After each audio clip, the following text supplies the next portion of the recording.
دے، پھر پتہ نہیں دوبارہ ایسا موقع ملے یا نہ ملے۔ ایسے ہی اپنی زندگی کا سفر مکمل کرتے جائیں۔ انشاءاللہ چھوٹی چھوٹی نیکیاں ہماری بخشش کا ایک بہانہ بن جائیں گی۔ دیکھو، جو تمہارے لیے بہتر ہوتا ہے اللہ اسے تم سے کبھی دور نہیں کرتا۔ یہ اس کی شان ہی نہیں جس کے لیے تم اتنا تڑپتے ہو اس کو تم سے دور کر دے۔ لیکن اگر اللہ تم سے کوئی چیز دور کرتا ہے تو اس کے بدلے وہ تمہیں بہترین عطا کرتا ہے۔ وہ پاک ذات ہے، وہ پاک ذات تو ہم سے 70 ماؤں سے زیادہ پیار کرتی ہے۔ وہ اگر تم سے کچھ دور کرتا ہے تو ہزاروں ایسی چیزوں سے نوازتا ہے جس کے ہم قابل بھی نہیں ہوتے۔ اس کا بہتر تو بہترین ہماری سوچ میں بھی کبھی نہیں سما سکتا۔ وہ خاموشیاں بھی سن لیتا ہے لیکن اسے اظہار پسند ہے بندے کا۔ جب بندہ کہتا ہے اے میرے رب تو وہ متوجہ ہو جاتا ہے۔ جب بندہ کہتا ہے تو بڑا رحیم ہے تو اس کی رحمت جوش میں آ جاتی ہے۔ جب بندہ کہتا ہے اللہ مجھے معاف کر دے تو وہ معاف کر دیتا ہے۔ اور جب بندہ گڑ گڑا کر کچھ مانگتا ہے تو وہ قبول کر لیتا ہے۔ یاد رکھو وہ ساری کھلی اور ساری پوشیدہ چیزوں کا جاننے والا ہے۔ تو جب کوئی معاملہ تم اللہ پاک کے حوالے کر دیتے ہو تو اس کا انجام اللہ پاک کا حکم آنے تک ملتوی کر دیا کرو۔ بس بے خوف ہو جاؤ اور ان باتوں میں بے پرواہ ہو جاؤ جن کا علم اللہ پاک کے سوا کسی کو نہیں۔ کب تک اللہ پاک کے فیصلوں سے منہ موڑ کر بھاگتے رہو گے؟ جس کا اختتام تمہارے بس میں ہی نہیں اس کو تم زور زبردستی سے بھی بدل نہیں سکتے۔ اللہ پاک کو چھوڑو گے تو کوئی چیز ہاتھ نہیں آئے گی۔ جہاں اتنا صبر کیا ہے وہاں تھوڑا اور سہی۔ پھر دیکھو جو اب تک تمہارے نصیب کا حصہ نہیں تھا وہ بھی تم تک پہنچا دیا جائے گا۔ غم نہ کرو، اللہ پاک تمہارے ساتھ ہے۔ ایک ہار پر ہر اس فتح کو بھول گئے ہو جسے اللہ پاک نے تمہیں ہمکنار کیا ہے۔ مایوس ہونا چھوڑ دے اور خود کو پریشان کرنا بھی بند کریں۔ بس آپ اپنی طرف سے پوری کوشش کرتے رہیں، اپنے ارادے نیک رکھیں۔ آپ کا یہ سفر آپ کو تھکا بھی سکتا ہے اور آپ کو پریشان بھی کر سکتا ہے، لیکن پھر آہستہ آہستہ آپ کو چیزوں کی سمجھ آنا شروع آ جائے گی اور آپ اپنی منزل کو پا لیں گے۔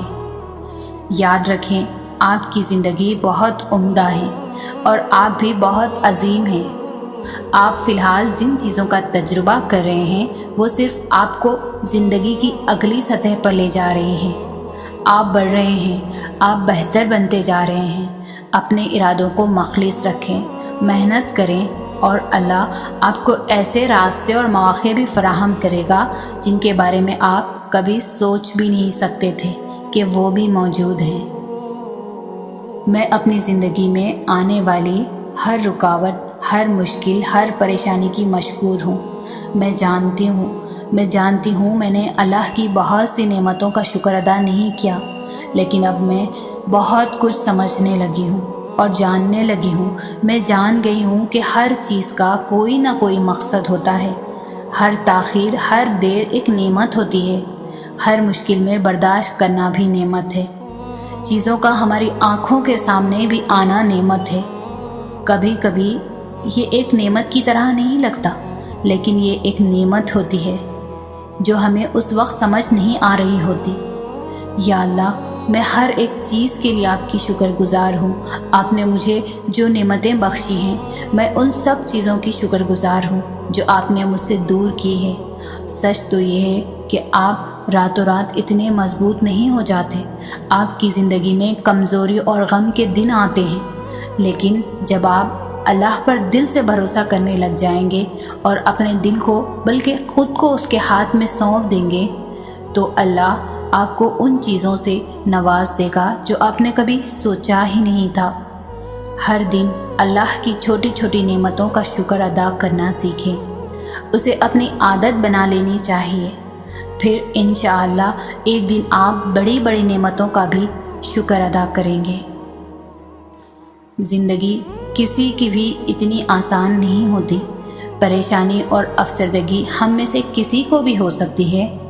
اگرچہ مسلمان ہونے کا مطلب یہ ہے کہ ہم اپنے اندر عقیدے کی مضبوط جڑیں رکھتے ہیں، اسی لیے اس کا ہرگز یہ مطلب نہیں ہے کہ ہم اس طرح کے چیلنجوں کا سامنا کرنے کے قابل نہیں ہیں۔ جب ایک شخص ذہنی چیلنجوں کے باوجود اللہ پر پوری طرح سے اعتبار کرتا ہے، اس سے ظاہر ہوتا ہے کہ اس کا ایمان کتنا عظم ہے۔ ایسی کون سی چیزیں جو ہم سب کو ایک دوسرے سے مختلف کر دیتی ہیں؟ یقین۔ ہم سبھی اللہ پر بھروسہ کرتے ہیں، مگر کبھی کبھی ہم اتنے مشکل وقت سے گزر رہے ہوتے ہیں کہ ہم اللہ پر اس طرح سے یقین نہیں کر پاتے۔ کہیں نہ کہیں ہم گھبرا جاتے ہیں، ہمارا ایمان کمزور پڑ جاتا ہے۔ اللہ کی رحمت قریب ہے، فکر مت کریں، اللہ آپ کے ساتھ ہے، وہ آپ کو کبھی نہیں چھوڑے گا۔ میں جانتی ہوں کہ یہ مشکل ہو رہا ہے، درد بڑھتا جا رہا ہے، لیکن راحت قریب ہے۔ میں آپ سے وعدہ کرتی ہوں کہ آپ کی منزل آپ کے بہت قریب ہے، آپ کی خوشیاں آپ کا انتظار کر رہی ہیں۔ بس تھوڑا صبر کریں اور اللہ پر بھروسہ رکھیں۔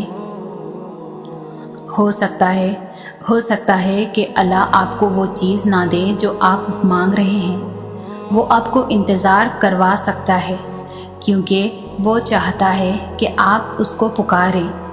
جب آپ نے اپنا پہلا قدم اس کی طرف بڑھایا تو اس نے آپ کو دیکھا، اور اب وہ آپ کا ہر قدم اپنی طرف بڑھتا دیکھنا چاہتا ہے۔ جب آپ فجر کے لیے اٹھے، اس نے آپ کی دعائیں سنی ہیں۔ اللہ نہیں چاہتا کہ آپ اسے فراموش کرو جب اللہ آپ کو وہ دے دے جو آپ مانگ رہے ہو۔